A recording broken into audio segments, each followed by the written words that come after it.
अरे बिद्दू, आज घर में बहुत काम है। आज तुझे स्कूल जाने की जरूरत नहीं है। लेकिन दादी, आज तो स्कूल में मेरा टेस्ट है। अरे एक दिन स्कूल नहीं जाएगी तो ऐसी कौन सी तेरी कलेक्टर की पढ़ाई छूट जाएगी। वैसे भी मैं देख रही हूँ आजकल तो बड़ी ढीठ हो गई है। अपनी दादी की बातें सुनकर बिंदु नाराज हो जाती है। तभी उसकी माँ कहती है, अरे बिंदु, इतनी छोटी बात पे मुंह फुलाने की क्या जरूरत है। दादी बिल्कुल सही कह रही हैं। लड़कियों को तो घर के काम काज सीखना चाहिए। अरे बहू, रमेश के लाड़ प्यार ने इसे बिगाड़ रखा है। कम से कम तू तो मेरी बात समझती है। अच्छा, मेरी पूजा का समय हो गया है, मैं पूजा करने जा रही हूँ। इतना कहकर रमेश की माँ वहां से चली जाती है। इस तरह बिंदु की दादी और माँ दोनों अक्सर उसे घर के कामों में ही उलझा कर रखते थे। कुछ दिनों के बाद राजू और बिंदु के 10वीं के रिजल्ट्स आते हैं। दोनों बच्चे दादी को अपना अपना रिपोर्ट कार्ड दिखाते हैं। शाबाश मेरे लाल, तू तो बड़े अच्छे नंबरों से पास हुआ है।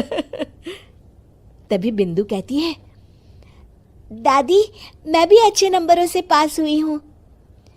रमेश की माँ बिंदु को अनदेखा करते हुए कहती है, हाँ हाँ ठीक है, अभी यहाँ खड़ी क्या कर रही है, सुन लिया मैंने। जाकर मेरे लिए चाय बना कर लिया। बिंदु उदास होकर चाय बनाने किचन में चली जाती है। तभी राजू कहता है, दादी मैं क्रिकेट के कोचिंग सेंटर में एडमिशन लेना चाहता हूँ। अरे वाह राजू बेटा, ये तो तूने बड़ी अच्छी बात कही। तू कल ही अपना एडमिशन करा ले, जितनी भी फीस होगी मैं दे दूंगी। अरे एक दिन मेरा पोता विराट कोहली बनेगा। इस तरह अक्सर रमेश की माँ अपनी पोती बिंदु के साथ दुर्व्यवहार करती थी। कुछ दिनों के बाद रमेश की माँ और उसकी पत्नी दोनों सास बहू मिलकर राजू का एडमिशन अच्छे स्कूल में करवा देते हैं, लेकिन बिंदु का एडमिशन नहीं करवाते। इस बात से नाराज होकर बिंदु अपनी दादी से कहती है, लेकिन दादी मुझे भी आगे की पढ़ाई करनी है। अरे क्या करेगी आगे की पढ़ाई लिखाई करके, हैं?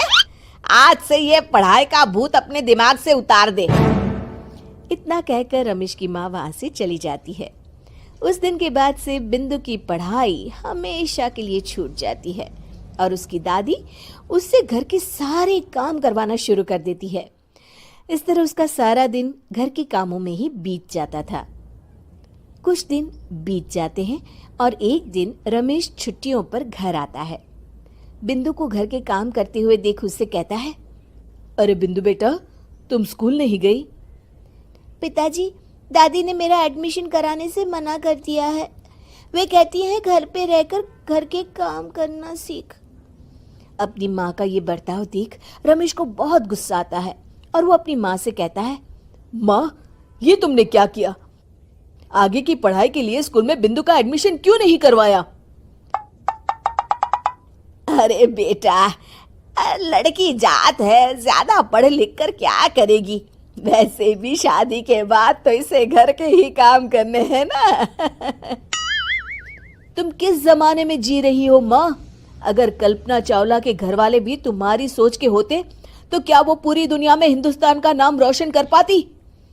इसका स्कूल छुड़वाकर तुम इसका भविष्य बर्बाद कर रही हो, लेकिन मेरे रहते ऐसा नहीं होगा। बिंदु बेटा, कल ही तुम्हारा एक अच्छे स्कूल में एडमिशन करा दूंगा। तुम जितना चाहे उतना पढ़ो।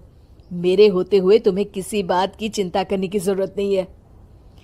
अपने पिता से हौसला पाकर बिंदु खुश हो जाती है और कहती है, जी पापा, मैं खूब मन लगाकर पढ़ाई करूंगी और बड़ी होकर डॉक्टर बनूंगी। ये हुई ना बात, शाबाश मेरी बेटी। शिक्षा, लड़का हो या लड़की, हमें दोनों को आगे बढ़ने का मौका देना चाहिए।